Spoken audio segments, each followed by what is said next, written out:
Hey there! Is today your first time here? Or maybe your first time in a while? If so, maybe you're wondering exactly who we are and what this church is all about. Well, we'd like you to know that we're a group of ordinary people who are on an amazing journey together, following Christ. Our guide is the Bible because it's the divinely inspired Word of God, and it will never take us in the wrong direction. Along the way, we hope you'll see that we are welcoming and spiritually passionate, and that getting to know you is a big deal to us. We know that the road is rough sometimes, but we'll work really hard to bring you practical and relevant messages to equip and encourage you through life's ups and downs. We want you to know that we care about this community, and we believe that it's our job to make it a better place. So, no matter who you are or where you've been, we're glad you're here with us today, and we hope that you'll join us on our journey, following Christ and living out His plan for us. So, welcome to church. आप सबों को प्रभु यीशु मसीह के मधुर नाम में मैं स्वागत करती हूँ। परमेश्वर का धन्यवाद हो आज के इस दिन के लिए, और आज के इस दिन को परमेश्वर ने यीशु मसीह के जी उठने के द्वारा पवित्र किया, और हम लोग पवित्र विश्राम वार को स्मरण कर पाते हैं, और ये सब कुछ प्रभु का अनुग्रह है। इससे पहले हम लोग आराधना में जाएं। आइए हम लोग परमेश्वर के वचन में से हम लोग पढ़ेंगे भजन संहिता 121, साम 121। एक साथ हम लोग पढ़ेंगे। मैं अपनी आंखें पर्वतों की ओर लगाऊंगा, मुझे सहायता कहाँ से मिलेगी? मुझे सहायता यहोवा की ओर से मिलती है, जो आकाश और पृथ्वी का करता है। वह तेरे पाँव को टलने न देगा, तेरा रक्षक न ऊँघेगा और न सोएगा। सुन, इस्राएल का रक्षक न ऊँघेगा और न सोएगा।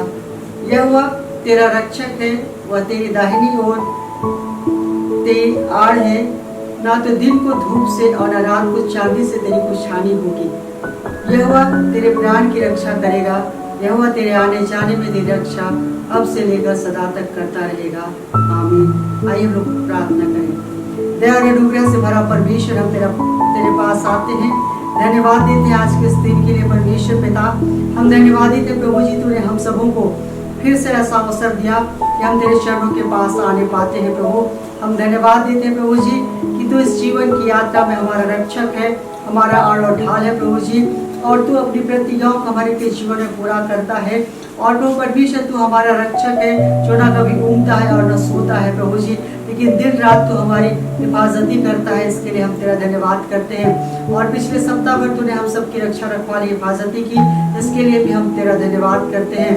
हम धन्यवादित हैं, हम जीवितों की भूमि में हैं, इसके लिए हम तेरा धन्यवाद करते हैं। हम मिट नहीं गए, ये सब कुछ तेरी महाकरुणा का फल है, और प्रत्येक भोर को तेरी करुणा हमारे जीवन में नहीं होती जाती है, इसके लिए हम तेरा धन्यवाद करते हैं। हम धन्यवाद देते हैं प्रभु परमेश्वर कि तू हमारा ऐसा परमेश्वर है जो हमारे अपराधों के अनुसार हमसे व्यवहार नहीं करता, लेकिन अपनी करुणा के अनुसार तू हम पर दया करता है। हमारे हर एक के गुनाहों को तू क्षमा कर प्रभु परमेश्वर, हमें शुद्ध कर, पवित्र कर, ताकि हम शुद्धता के साथ, पवित्रता के साथ प्रभु परमेश्वर हम तेरी आराधना कर सके। प्रभु जी, हर आशीष रोकने वाली बातें यीशु मसीह नासरी के नाम से जाती रहे प्रभु परमेश्वर, और तू अपनी प्रतिज्ञा के अनुसार कि जहाँ 2 या 3 मेरे नाम से इकट्ठे होते हैं, मैं उनके बीच में उपस्थित होता हूँ। तो हमारे मध्य में उपस्थित हो प्रभु परमेश्वर, और आज की आराधना आशीष में होने पाए।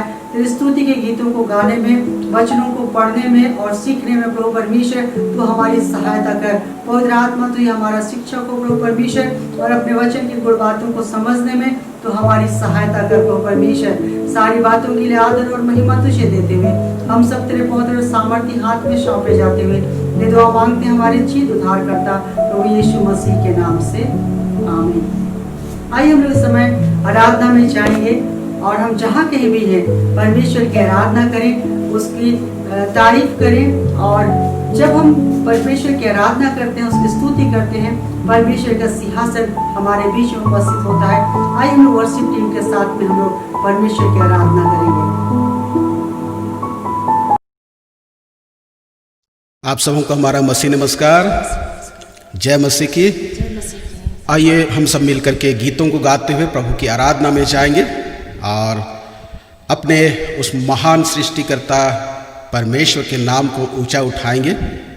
भजनकार 100 अध्याय उसका 4 पद में कहता है, उसके फाटकों से धन्यवाद और उसके आंगनों में स्तुति करते हुए प्रवेश करो। जब हम लोग प्रभु की आराधना में आते हैं, एक धन्यवादी हृदय के साथ उसके फाटकों से होकर के चलें और स्तुति भरे हृदय के साथ उसके आंगनों में प्रवेश करें। आइए हम मिल करके गाएं इस गीत को, आओ हम यहोवा का धन्यवाद करें। रिवाइवल सॉन्ग बुक से गीत नंबर 97।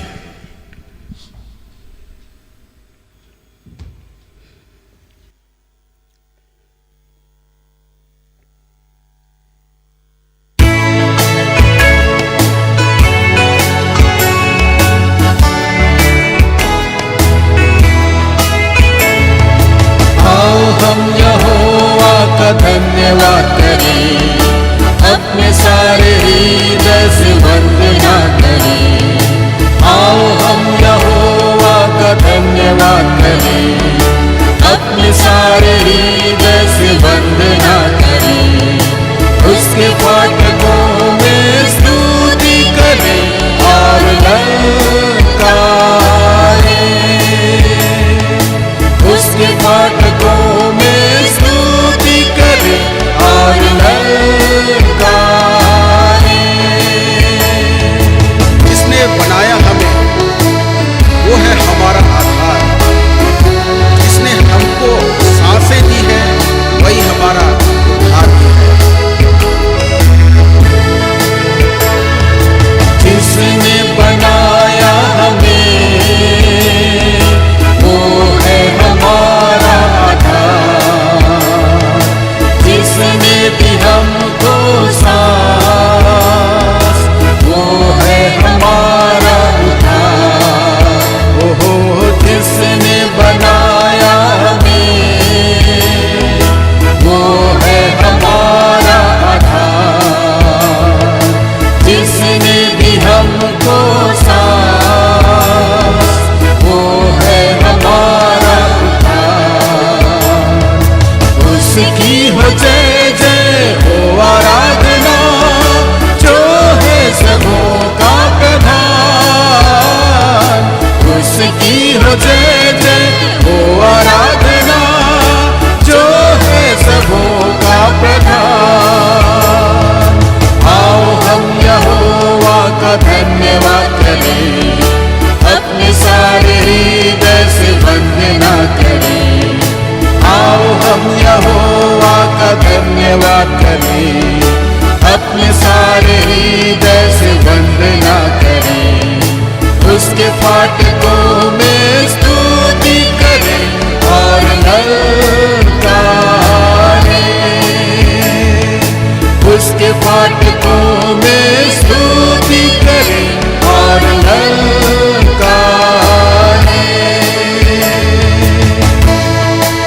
आइए हम सब अपने पूरे तन मन से उसकी महिमा करें, क्योंकि वही शिफा भी है और नजात भी है। अपने सारे तन मन से हम उसकी महिमा करें। वो है शिफा और नजात, उसकी प्रशंसा करें। वो अपने सारे तन मन से हम उसकी महिमा करें। वो है शिफा और नजात, उसकी प्रशंसा करें। वो है जग का त्राता और तारनहार, उसकी हो जय जय सदा। वो है जग का त्राता और तारनहार, उसकी हो जय जय सदा। आओ हम यहोवा का धन्यवाद करें, अपने सारे हृदय से वंदना करें। आओ हम यहोवा का धन्यवाद करें, अपने सारे हृदय से वंदना करें। उसके फाटकों में स्तुति करें और ललकारें। उसके फाटकों में स्तुति करें और ललकारें।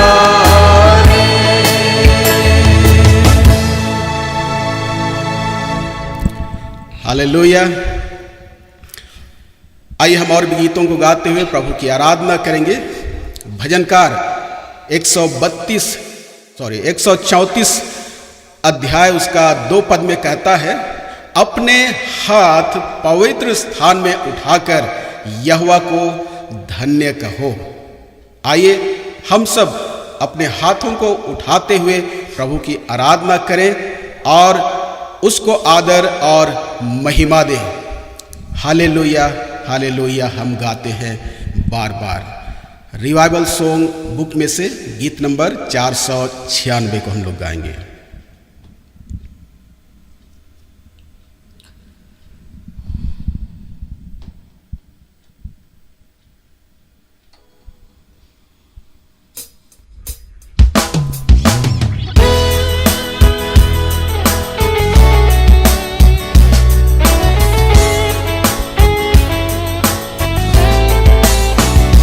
हालेलुया हालेलुया हम गाते हैं बार बार।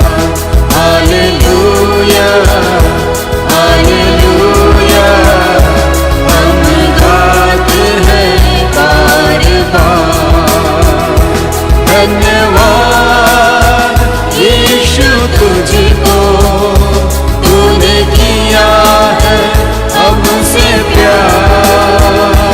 धन्यवाद यीशु तुझको, तूने किया है हमसे प्यार। हालेलुया हालेलुया हम गाते हैं बार बार। हम अपने प्रभु की आराधना में अपने शीश झुकाएं, अपने हाथों को उठाएं, ऊंचे स्वरों से यीशु की महिमा हम लोग गाएं।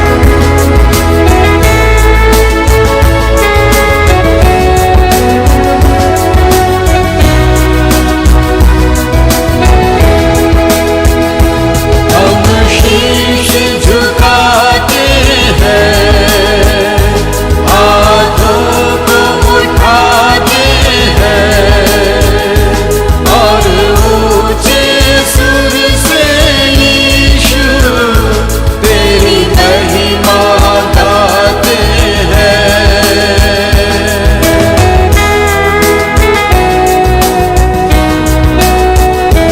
हम शीश झुकाते हैं, हाथों को उठाते हैं और ऊंचे सुर से यीशु तेरी महिमा गाते हैं।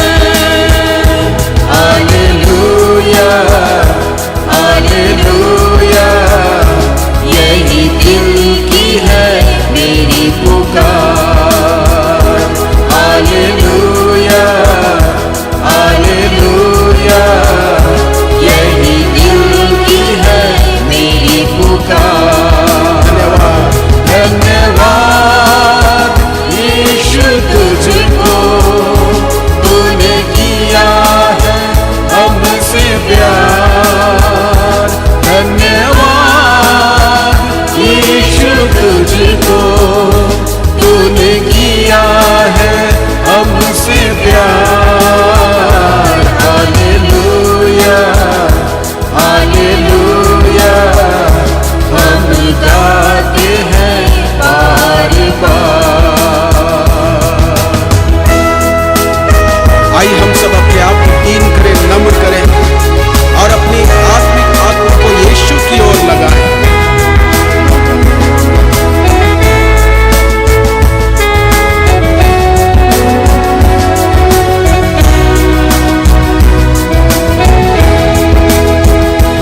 हम घुटनों पे आते हैं और दीन हो जाते हैं। अपनी आँखों को यीशु हम तुझ पे लगाते हैं।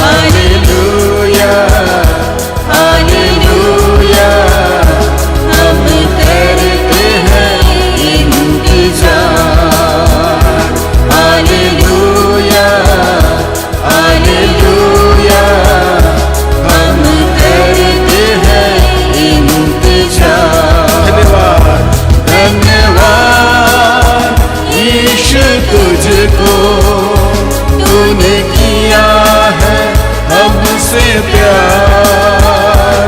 धन्यवाद यीशु तुझको, तूने किया है हमसे प्यार। हालेलुया हालेलुया हम गाते हैं बार बार। हालेलुया हालेलुया हालेलुया हम गाते हैं बार बार।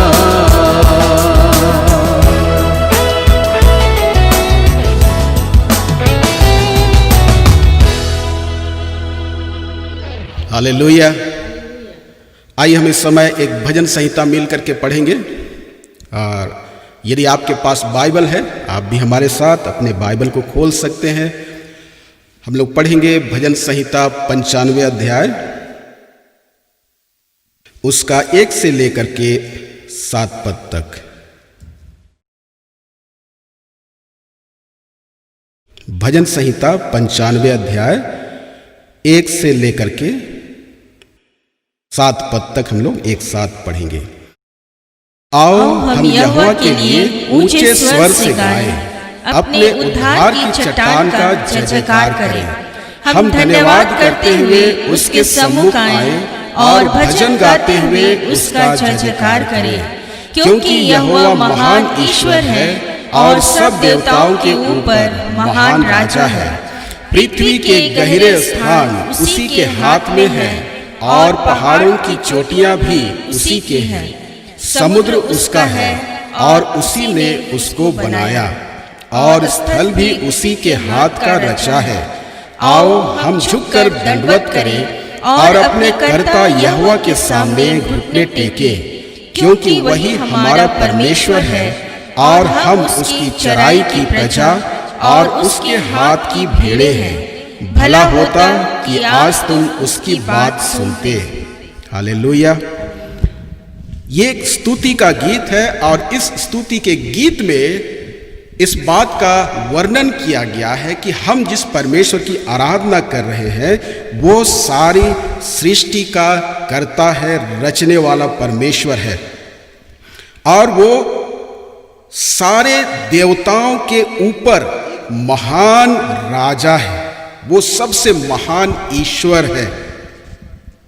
हम और आप जिस परमेश्वर की आराधना कर रहे हैं वो परमेश्वर है जो हमारा अच्छा चरवाहा है, और हम और आप उसके हाथ की भेड़ें हैं। हम उसकी सृष्टि है। परमेश्वर ने हमें इसलिए बनाया है कि हम उसकी महिमा करें, उसकी आराधना करें। क्यों नहीं थोड़ी देर हम सब अपने होठों को खोल करके प्रभु को धन्यवाद देंगे, उसकी प्रशंसा करेंगे। वो जो है उन बातों के लिए उसके गुणों का बखान करते हुए उसकी स्तुति करेंगे। हालेलुया। प्रभु तेरी महिमा हो। ओ सारी सृष्टि के मालिक, सृष्टिकर्ता परमेश्वर, हम तेरी आराधना करते हैं, तेरी स्तुति करते हैं प्रभु। ओ पिता परमेश्वर, तू हमारा अब्बा पिता है जिसने हम सबसे बहुत प्रेम किया है। ओ प्रभु, राजाओं का राजा, प्रभुओं का प्रभु, हम तेरी आराधना करते हैं। तू सर्वशक्तिमान, सर्वोपस्थित और सर्वज्ञानी परमेश्वर है। तेरे समान और कोई भी नहीं है प्रभु जी। आओ प्रभु, हालेलुया, तेरी स्तुति करते हैं। ओ प्रभु, हम सब तेरी आराधना करते हैं। तू भला है प्रभु, तेरी करुणा सदा की है। तू अपनी प्रतिज्ञाओं को हमारे जीवन में पूरा करने वाला परमेश्वर है। तू हमें कभी छोड़ता नहीं, कभी त्यागता नहीं। ओ प्रभु, तूने हमें उद्धार दिया है, तूने हमें छुटकारा और पापों की क्षमा दिया है, नया जीवन दिया है प्रभु, और तूने हमें अनंत जीवन प्रदान किया है पिता परमेश्वर। अनंत काल के लिए हमें बचाया है प्रभु। हम तेरी स्तुति करते हैं, तुझको धन्य कहते हैं। तेरे सारे अनुग्रह के लिए, सारे उपकारों के लिए तेरा धन्यवाद करते हैं। हालेलुया, तेरी स्तुति हो। Thank you Jesus. हमारा परमेश्वर करुणा करने वाला परमेश्वर है, जो अपनी करुणा के द्वारा हमें नया दिन दिखाता है। वह दया करने वाला, अनुग्रह करने वाला हमारा परमेश्वर है।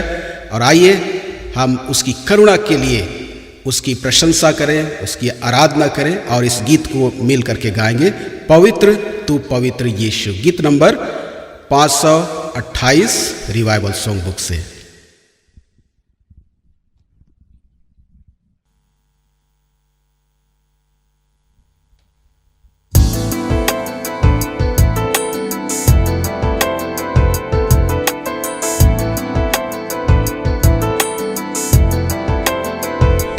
पवित्र तू पवित्र तू पवित्र यीशु,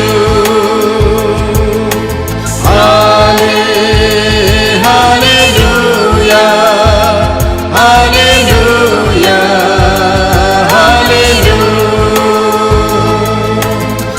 ओ तेरी स्तुति आराधना करता हूँ मैं तुझसे ये प्रार्थना, महिमा से तेरी तू इस जगह को भर, जो भी तू चाहे तू यहाँ पर कर।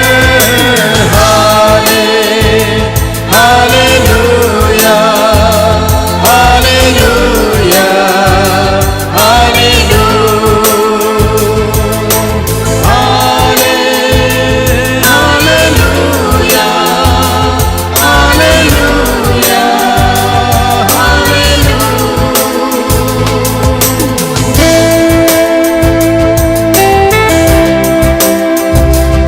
परमेश्वर हमारे लिए आड़ और ढाल है, वो हमारा शरण स्थान है।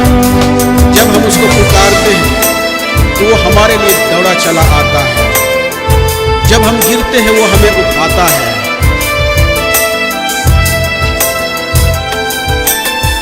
करुणा से तेरी नया दिन दिखाता है, ढाल बनकर मेरी मुझे बचाता है। जब मैं पुकारूं तो दौड़ आता है, जब मैं गिरूं मुझे उठाता है। हालेलुया हालेलुया हालेलुया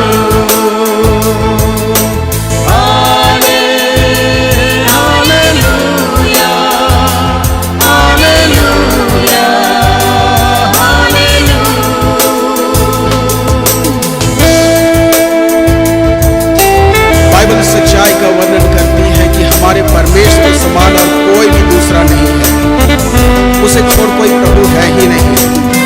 और इसलिए आइए हम सबका घुटना अपने प्रभु के सामने झुके।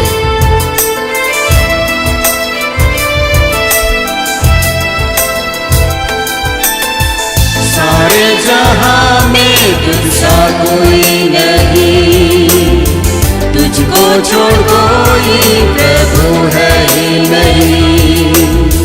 घुटने मैं टेकूं बस तेरे सामने, तू है मेरा प्रभु तू मेरा पिता। हालेलुया हालेलुया हालेलुया हालेलुया हालेलुया हालेलुया हालेलुया। पवित्र तू पवित्र तू पवित्र यीशु। हालेलुया हालेलुया हालेलुया हालेलुया हालेलुया हालेलुया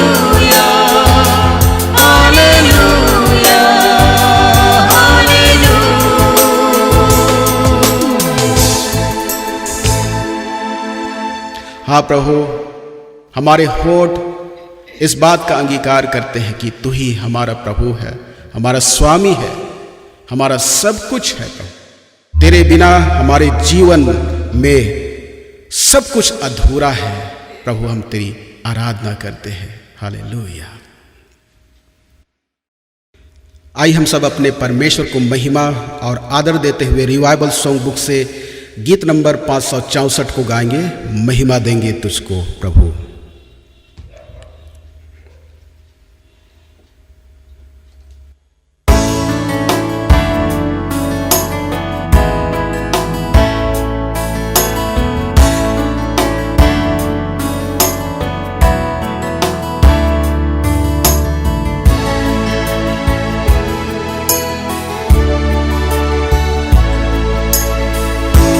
महिमा देंगे तुझको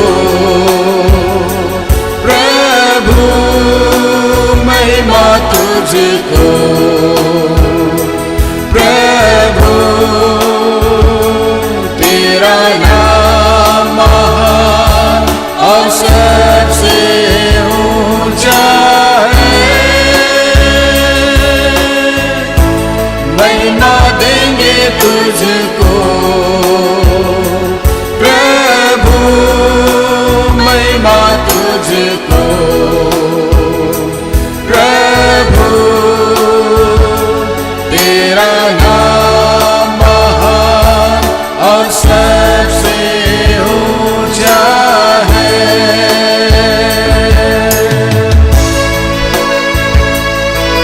पावन कहते तुझको प्रभु, क्योंकि तेरा नाम महान है और सबसे ऊंचा है।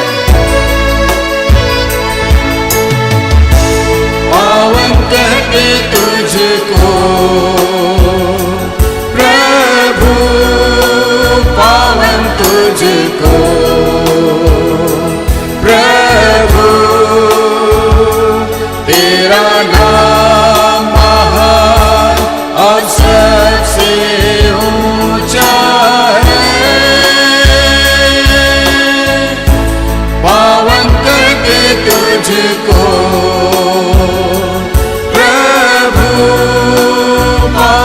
तुझको प्रभु, तेरा नाम महान और सबसे ऊंचा है।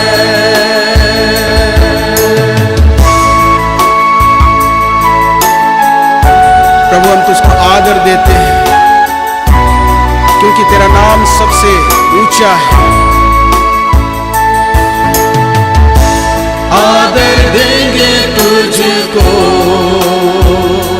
प्रभु, आदर तुझको प्रभु, तेरा नाम महान और सबसे ऊंचा है। आदर देंगे तुझको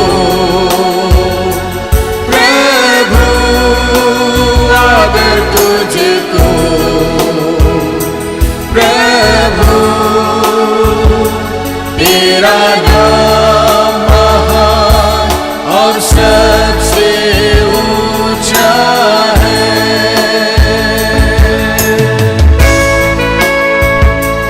हाँ प्रभु, हम तुझे कहते हैं यीशु, तेरा नाम महान है। यीशु कहते तुझको प्रभु, यीशु तुझको प्रभु, तेरा नाम महान और सबसे ऊंचा है।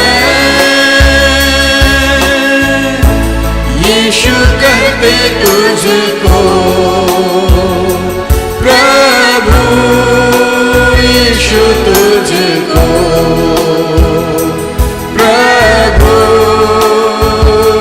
तेरा नाम महान और सबसे ऊंचा है। तेरा नाम महान और सबसे ऊंचा है। हाँ प्रभु, तेरा नाम सबसे ऊंचा है। तू महान है तू भय योग्य परमेश्वर है और इसलिए प्रभु हम तेरी आराधना करते हैं। तू सबसे पवित्र है, तू धर्मी और न्यायी परमेश्वर है और इसलिए प्रभु हम तुझको धन्य कहते हैं, तेरी स्तुति करते हैं। हालेलुया। प्रभु हम सब मिल करके अपने होठों का फल, स्तुति का बलिदान तेरे सम्मुख में चढ़ाते हैं। सब कुछ तेरे सम्मुख में सुगंधदायक बलिदान के रूप में ग्रहण योग्य हो, यीशु मसीह के नाम से आमीन। हालेलुया। आइए हम लोग इस समय परमेश्वर के जीवित वचनों को सुने। परमेश्वर का वचन जो हमारे पाँव के लिए दीपक है, हमारे मार्ग के लिए उजियाला है। आइए हम उस वचन को प्रभु के दास के द्वारा सुने। Praise the Lord. परमेश्वर का धन्यवाद हो। पिछले दिनों की तरह फिर एक बार हम लोग बाइबल में से एक कैरेक्टर का, एक पात्र का हम लोग उसकी जीवनी से हम लोग कुछ बातों का अध्ययन करेंगे और आज का विषय है अय्यूब का। अय्यूब के जीवन में से हम लोग सीखते हैं। तो यहाँ पर आपके लिए मैं पढ़ देना चाहता हूँ अय्यूब की पुस्तक, उसका 1 अध्याय 6 पद से लेकर 11 पद तक। यहाँ लिखा है, एक दिन यहोवा परमेश्वर के पुत्र उसके सामने उपस्थित हुए और उनके बीच शैतान भी आया। यहोवा ने शैतान से पूछा, तू कहाँ से आता है? शैतान ने यहोवा को उत्तर दिया कि पृथ्वी पर इधर उधर घूमते फिरते और डोलते डालते आया हूँ। यहोवा ने शैतान से पूछा, क्या तूने मेरे दास अय्यूब पर ध्यान दिया है?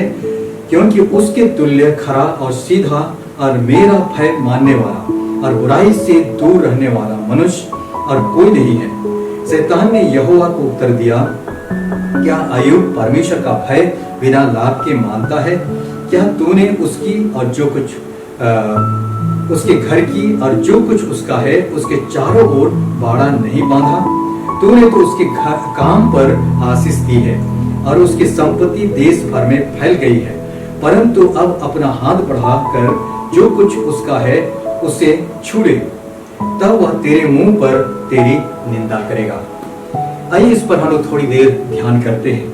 यहाँ पर एक व्यक्ति, मेन पात्र जो है उसका नाम है अय्यूब। अय्यूब के बारे में लिखा हुआ है। उसके बारे 1 अध्याय का 1 पद में लिखा है कि उच्च देश में अय्यूब नाम एक पुरुष था। वह खरा और सीधा था और परमेश्वर का भय मानता और बुराई से परे रहता था।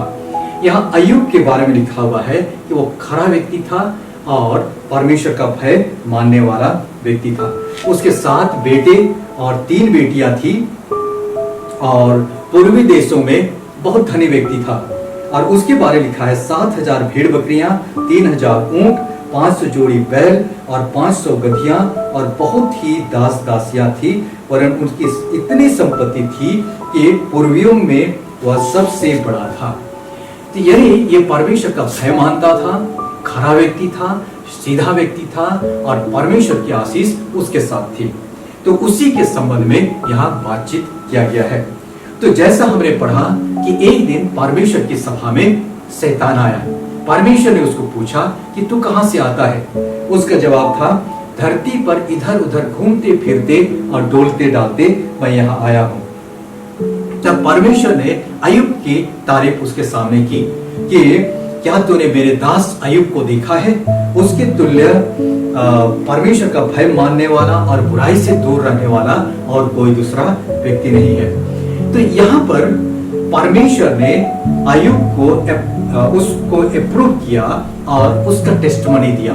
यानी ये सचमुच में परमेश्वर का भय मानने वाला व्यक्ति था। लेकिन जैसे उसका सेंटेंस खत्म हुआ तो शैतान ने तुरंत उसके बारे में नकारात्मक बातें किया।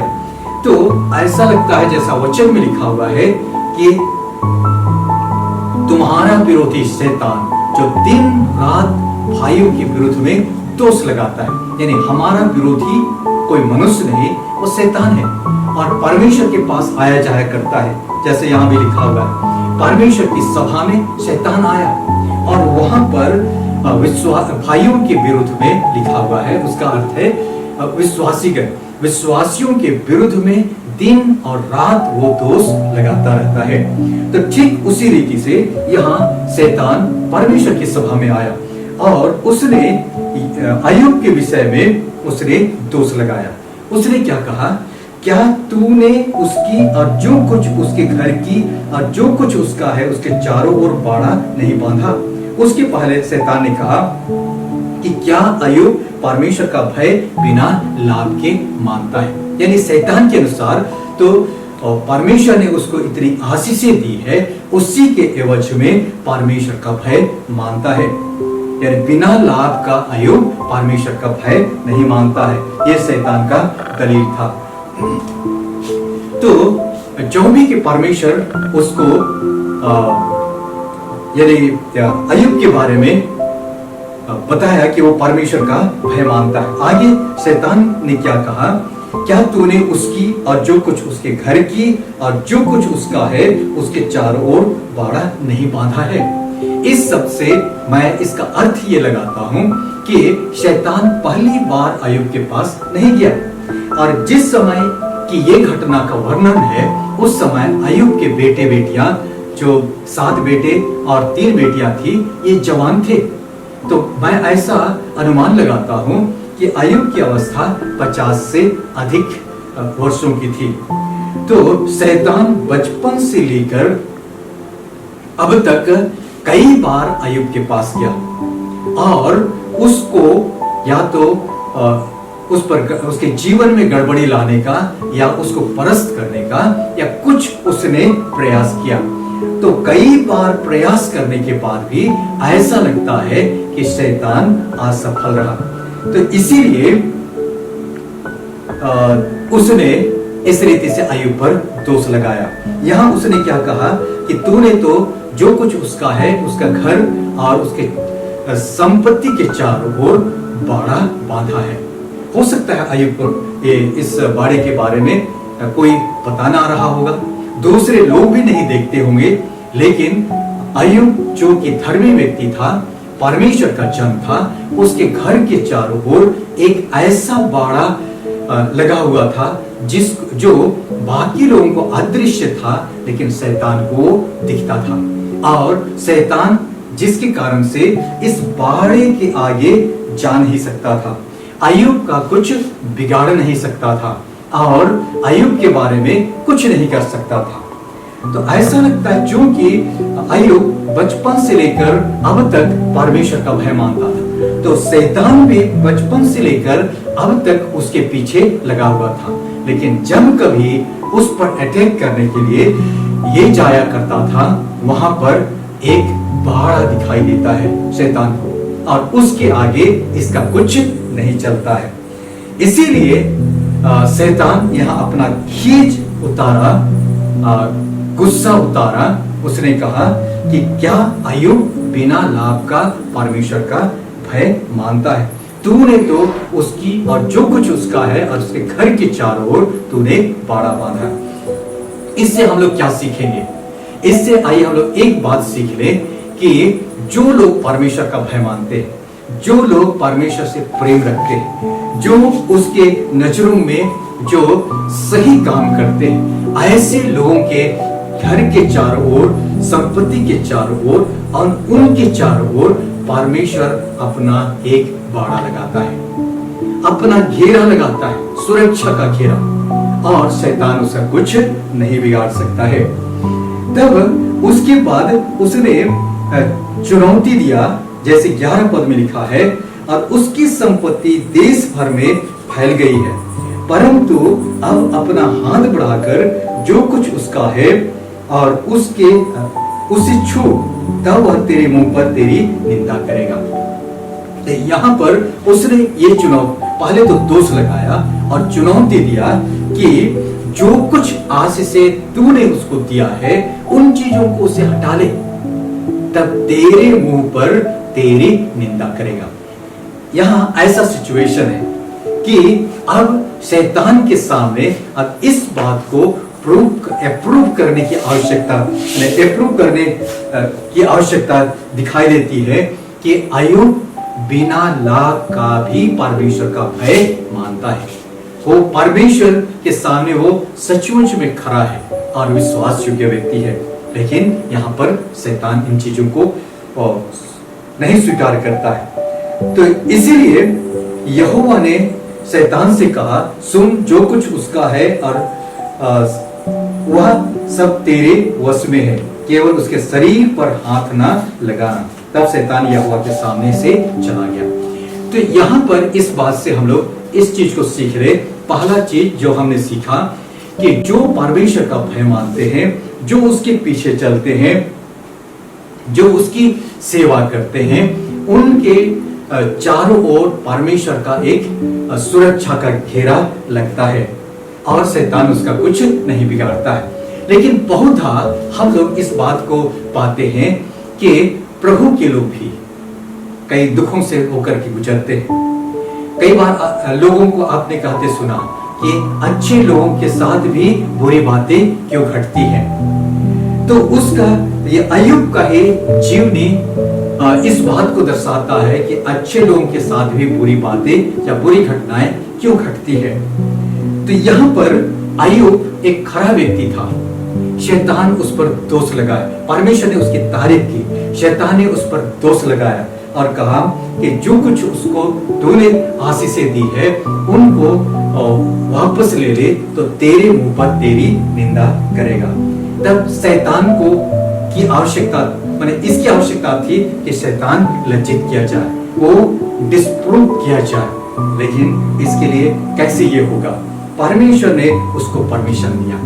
यही कारण है कि कई बार आपके जीवन में भी ऐसे समय आता है जब आप कह उठते हैं, मेरे साथ ही ऐसा क्यों हो रहा है, मेरे साथ ऐसा ये बातें क्यों हो रही है। तो उसके पीछे ये है कि परमेश्वर के कभी कभी शैतान को परमेश्वर परमिशन इसलिए देता है ताकि हम अप्रूव हो, ये चीज हम प्रमाणित हो जाए कि हम परमेश्वर के सामने उसके चुने हुए लोग हैं। जैसे यही चीज हम लोग पाते हैं याकूब की पत्री उसका 1 अध्याय और 1 अध्याय 2 पद से लेकर 4 पद तक आपके लिए मैं पढ़ देना चाहता हूँ।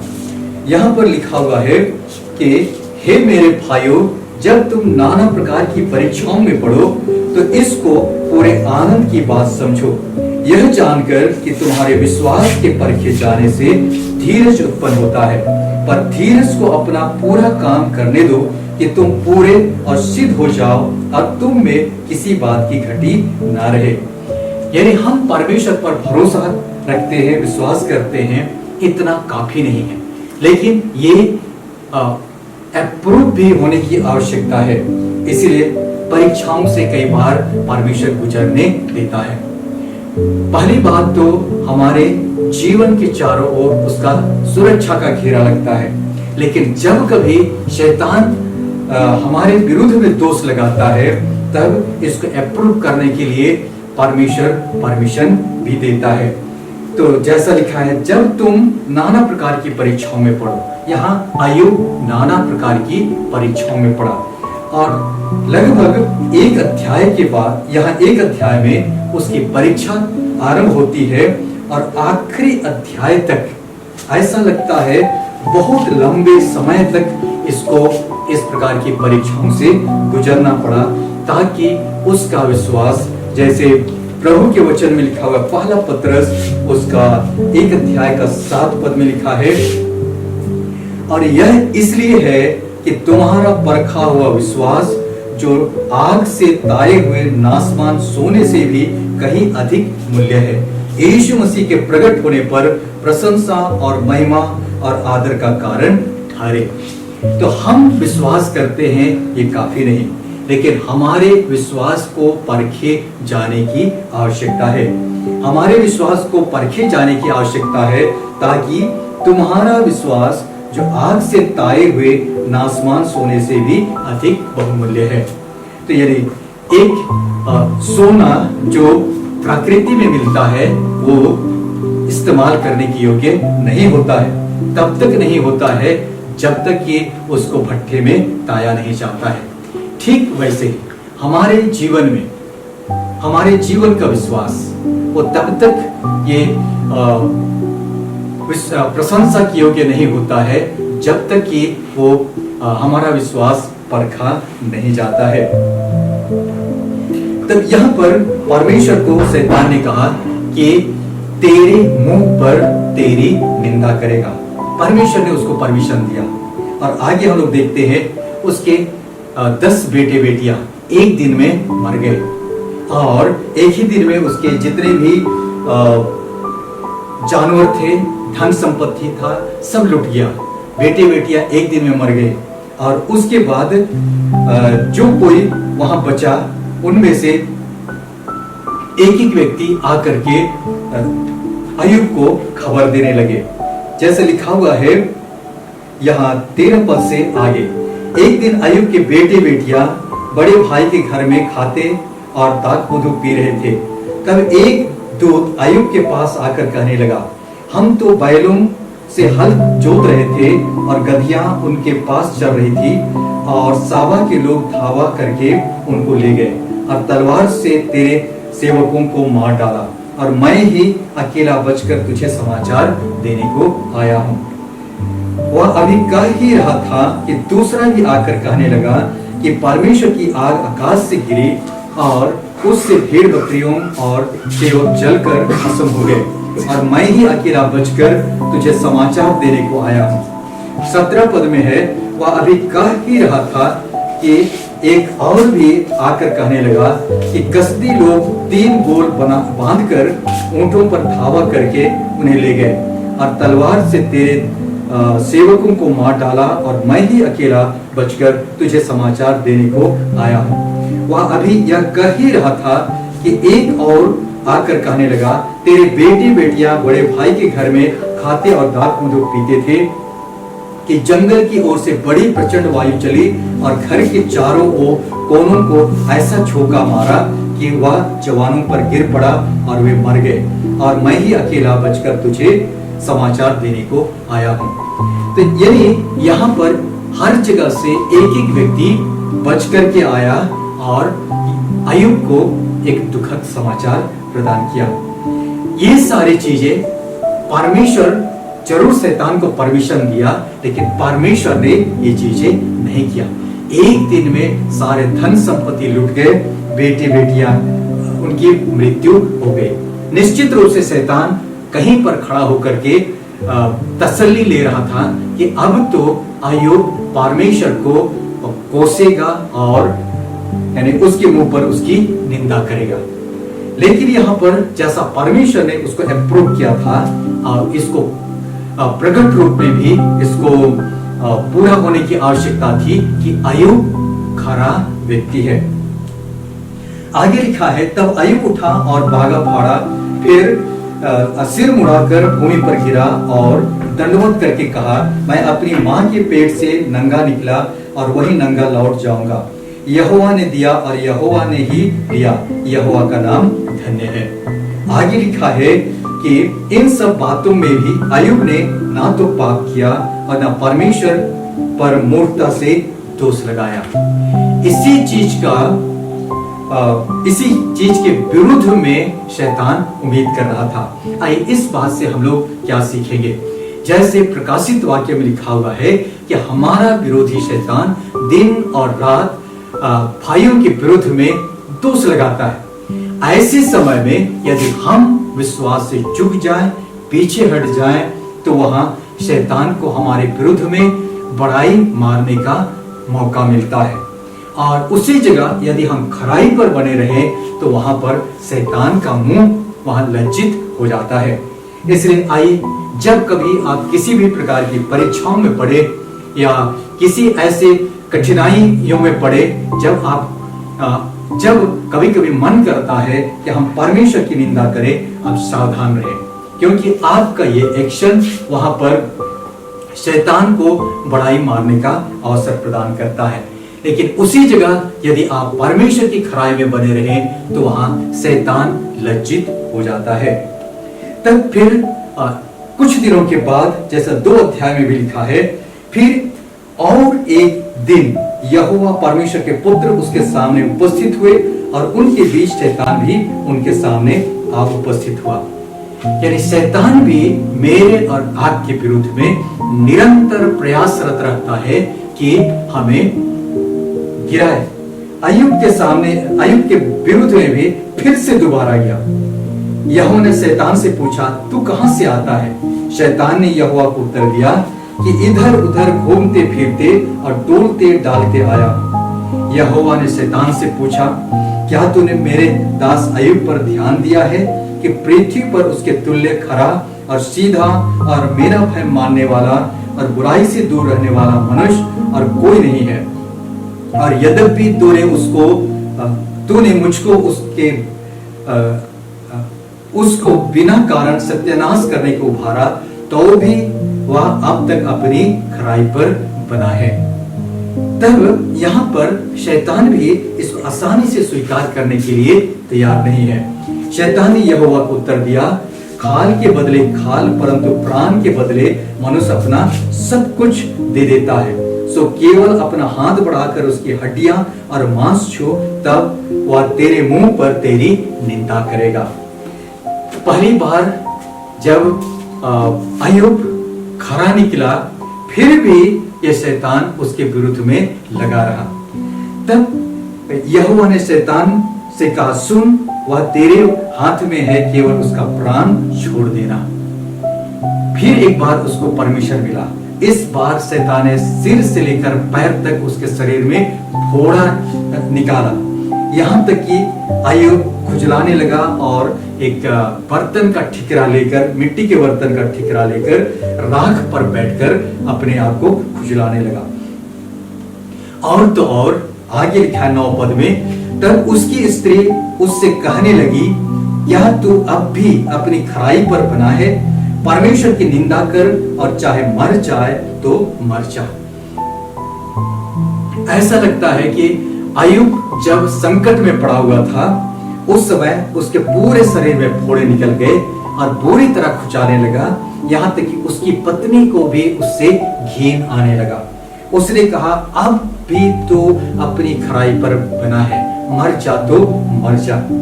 कोई भी व्यक्ति संकट के समय में किसी से 2 शब्द अच्छी बातें सुनना चाहता है तो वो आखिरी व्यक्ति उसकी जीवन संगनी ही होती है, लेकिन उसने भी उसके साथ अच्छी बातें नहीं की। तो यहाँ 10 पद में लिखा है, तब उसने उससे कहा, तो एक मूढ़ स्त्री की सी बातें करती है, क्या हम जो परमेश्वर के हाथ से सुख लेते हैं दुख ना ले? इन सब बातों में भी अय्यूब ने अपने मुंह से कोई पाप नहीं किया। यानी दूसरी परीक्षा में भी अय्यूब खरा निकला। उसके बाद 3 अध्याय से लेकर हम लोग आखिरी तक, लगभग आखिरी तक हम लोग पढ़ेंगे। वहां उसके 3 परम मित्र, बहुत करीब मित्र आए। कुछ दिन तक उसके सामने 1 सप्ताह लगभग तक चुपचाप बैठे रहे, क्योंकि उसका दुख बहुत था।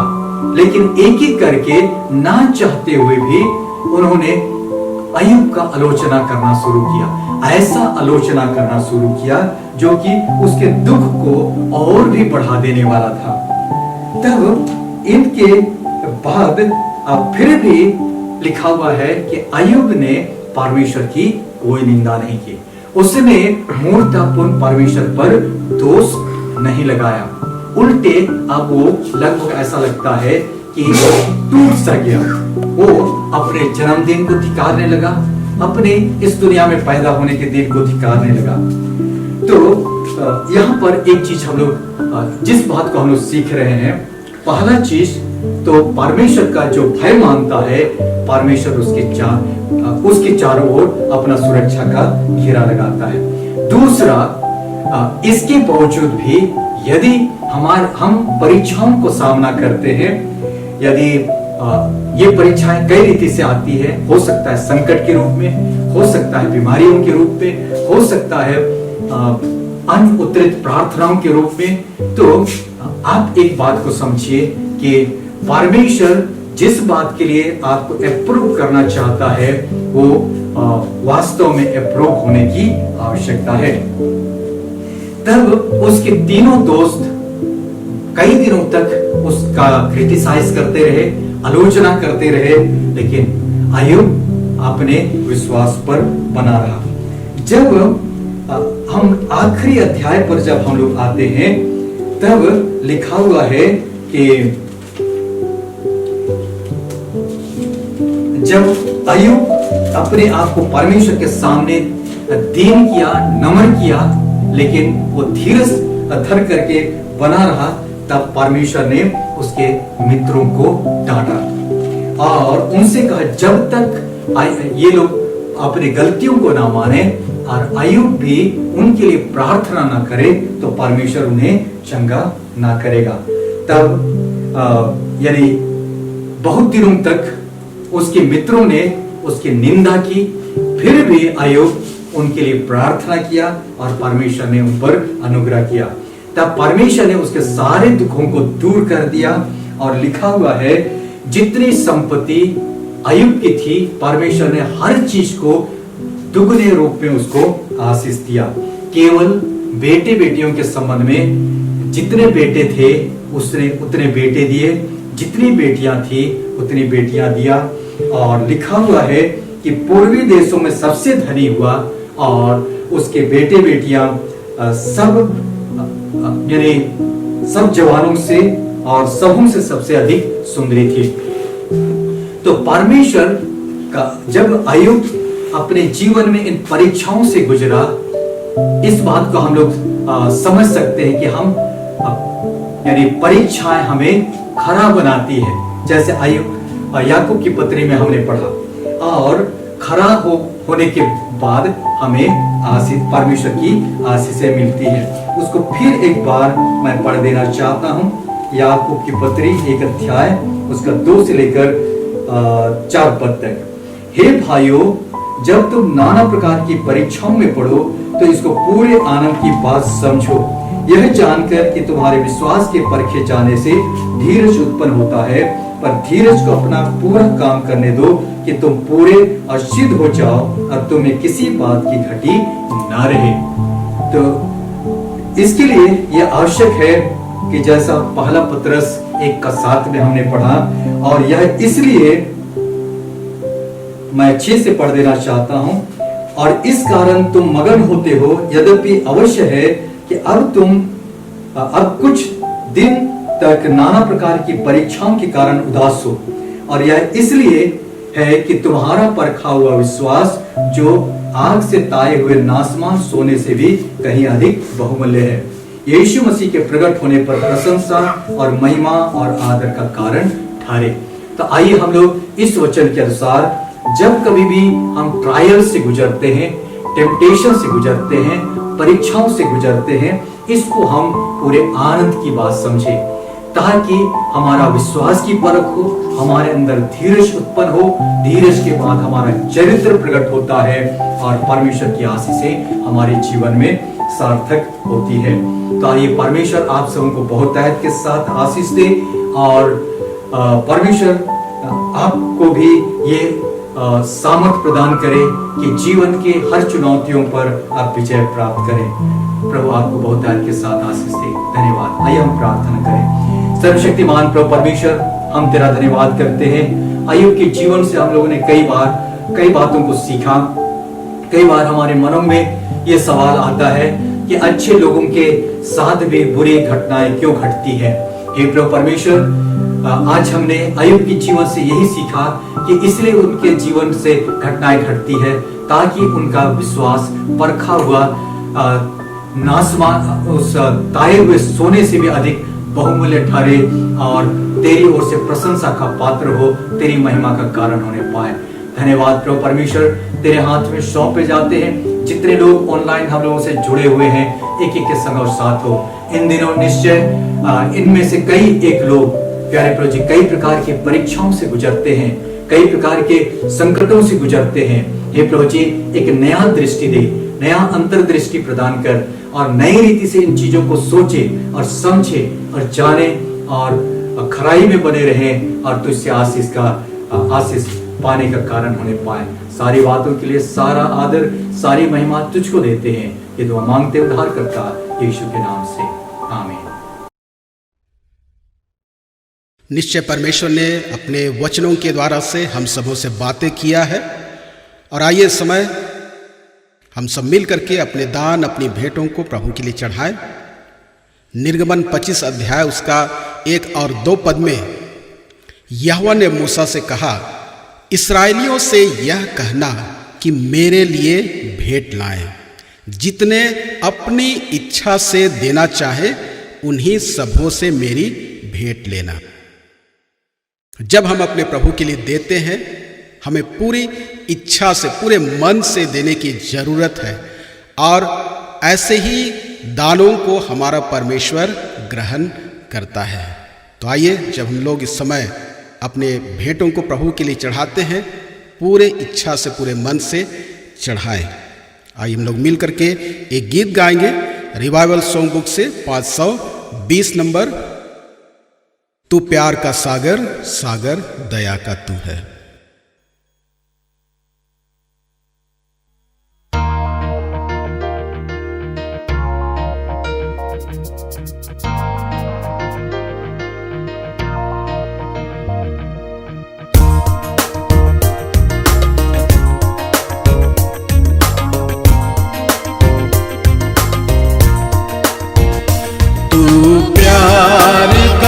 सागर, सागर दया का तू है, तू प्यार का सागर, सागर दया का तू है।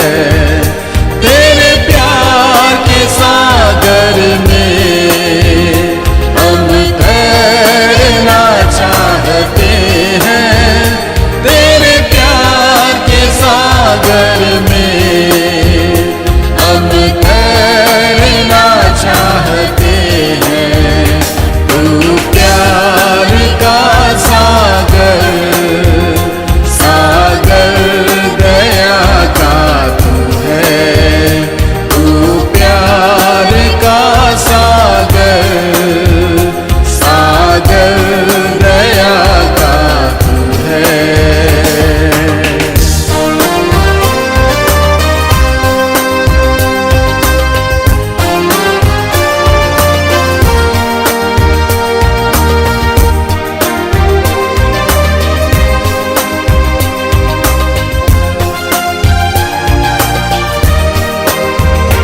गहराई मिले सागर की, ऊंचाई मिले आसमां की, गहराई मिले सागर की, ऊंचाई मिले आसमां की, पर कोई नाप ना पाएगा गहराई तेरे प्यार की, कोई नाप ना पाएगा गहराई तेरे प्यार की। तू प्यार का सागर, सागर दया का तू है, तू प्यार का सागर, सागर दया का तू है।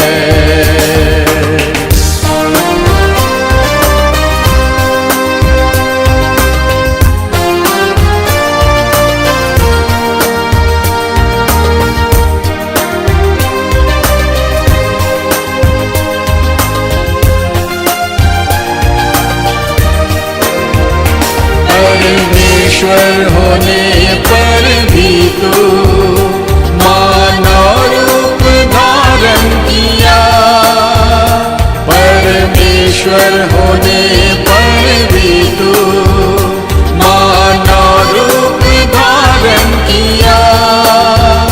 प्रभु तेरे इसी प्यार ने हमको दीवाना बनाया, प्रभु तेरे इसी प्यार ने हमको दीवाना बनाया।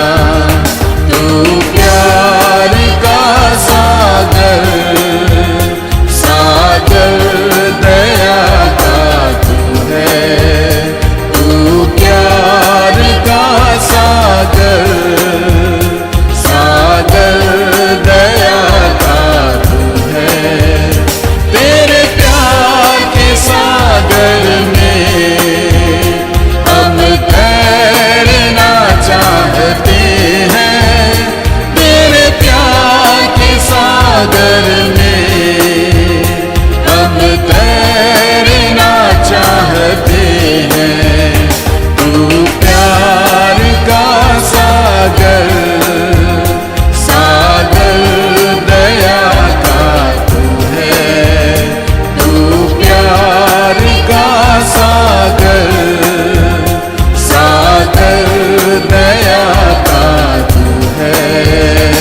लोग इस समय अंतिम प्रार्थना करेंगे और परमेश्वर की उपस्थिति हमारे बीच में रहे। इन सारी बातों के लिए हम लोग परमेश्वर को हम लोग धन्यवाद देंगे।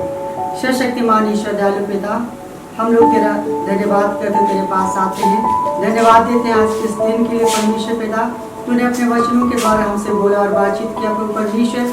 हम सबों को प्रभु परमेश्वर वचनों को सुनने वाले नहीं लेकिन उस पर चलने वाले बना प्रभु परमेश्वर, और वचनों के अनुसार हमारा जीवन होने पाए। और बहुत आत्मा इसके लिए हमारी सहायता कर, और जिन वचनों को हम सुनते हैं प्रभु जी, वो वचन प्रभु जी हमारे जीवन में बनी रहे। और प्रभु परमेश्वर हम उस वचन के अनुसार हम सामर्थ को प्राप्त करते हुए तेरी महिमा कर सके। इन दिनों प्रभु परमेश्वर हमारी प्रार्थना है, सारे लोग प्रभु परमेश्वर कोविड-19 के कारण से परेशान हैं, दहशत में है प्रभु परमेश्वर। हमारी प्रार्थना है प्रभु जी, इस महामारी को यीशु मसीह नासरी के नाम से हम लोग आगे देते हैं, इस संसार से दूर चली जाए, लोग के जीवन से दूर चली जाए। और प्रभु परमेश्वर लोग प्रभु परमेश्वर चंगाई को प्राप्त करें प्रभु परमेश्वर। जितने लोग इससे संक्रमित हैं वो लोग ठीक होने पाए परमेश्वर पिता, नया संक्रमण यीशु के नाम से थमने पाए। और हम प्रार्थना करते हैं जितने डॉक्टर्स हैं, नर्सेस हैं प्रभु परमेश्वर, जो सेवा करते हैं प्रभु जी, उनको अपने आँख की पुतली के लिए अपनी सुरक्षा प्रदान कर प्रभु परमेश्वर। और प्रभु जी हर एक लोग तुझ में सुरक्षित रहे प्रभु जी। जितने सुरक्षा कर्मी हैं प्रभु जी, उनको भी तेरे हाथ में सौंपते हैं प्रभु जी, उन्हें भी बहुत आशीषित कर प्रभु जी। ये सब हम लोग प्रार्थना करते हैं प्रभु जी। ऑनलाइन जितने लोग जुड़े हैं हर एक के परिवार को मैं तेरे सामर्थ्य और बलवंत हाथ में समर्पित करती हूँ। एक एक परिवार का स्वामी तू हो, एक एक परिवार का संचालन तू ही कर प्रभु जी। और प्रभु परमेश्वर हर एक की जरूरतों को तू पूरा कर प्रभु परमेश्वर। हम तुझसे प्रार्थना करते शारीरिक, आत्मिक, लौकिक सारी आवश्यकताओं को तो अपने स्वर्गीय भंडार से तू पूरा कर प्रभु जी। हम प्रार्थना करते हैं परमेश्वर पिता, इस समय विशेष करके जितने विद्यार्थी हैं प्रभु जी ऑनलाइन पढ़ाई करते हैं प्रभु जी, उनको बुद्धि और ज्ञान और समझ से तो परिपूर्ण कर प्रभु परमेश्वर, और सही रीति से नेट चले प्रभु परमेश्वर, और लोग अच्छी रीति से अपनी पढ़ाई को कर सके।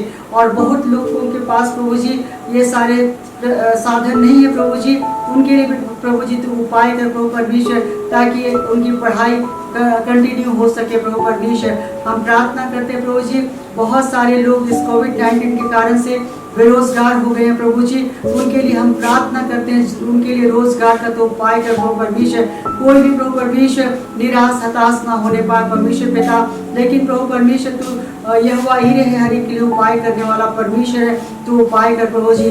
जीविका संबंधी सारी बातों में तेरी आशीष होने पाए।